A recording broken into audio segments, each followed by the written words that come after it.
खुलुमबाय रायजोफोर फिन खेबसे बयखौबो चेनेलाव बरायनानै लानाय जालायबाय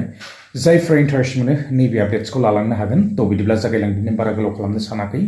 थ' जोङो बयबो मिथिखानाय आपडेट्स थ' बिनि सायावनो सावरायगोन आरो टाइटेल बा थाम्बनेलावहाय आङो होनानै होखादों नोंथांमोना बयबो मिथिनो मोनखादों थ' बिदिब्ला जागायलांदिनि दिनैनि भिडिअखौ आङो बारा गोलाव खालामबाय थानो सानाखै आरोना जोबोद इन्टारेस्टिं आपडेट्स ओंखारबोगासिनो दङ थ' जोङो सेथि आपडेट्सआवनो सावरायनो लागोन जोंहा जिथुनिखि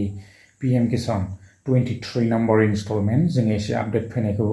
नुनो मोनहांबाय आरो गुगोलाव फैहांबायानो बे स्टार्ट जाहांबाय आरोना थ' एबारावहाय जोङो गोबां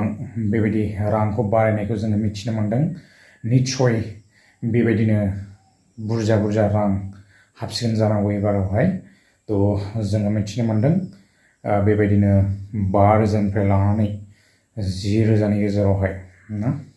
थ' बेबायदि हाबहैनायनि गोबांथार चान्स दङ आरोना थ' जोङो नेनानै थानि आरो बेबायदिनो जोङो सावरायबावगोन थ' बेनो जाहैबाय जोंहा जितु अरुणोदयनि रां थ' बेबो गोबांथार जोङो बेबायदिनो बारायनायखौ मिथिनो मोनदों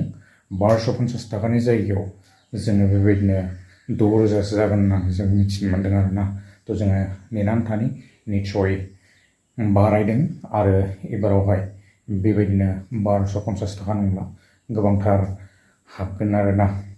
थ' गोलाव खालामला जोङो नेनानै थादो आरो बयबो रेडि जादो आरो जोंहा नैबे PM किसाननि जितु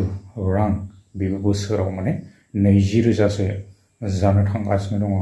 बेबायदि जोङो गोबांथार निउस बायदिसिनाफोर जोङो फैबाय थानायखौ नुनो मोनदों आरोना थ' गोलाव खालामला रायजोफोर जोङो नेनानै थायोना थ' बिदिब्ला आङो गोलाव खालामनो सानाखै दिनैनि भिडिअखौ टटेलि दिनैनि नैबे भिडिअआ जाहैगोन एप्रिल फुल थ' लोगोफोर नोंथांमोना बयबो मिथिनो मोनखायो आङो नेक्स्ट टाइम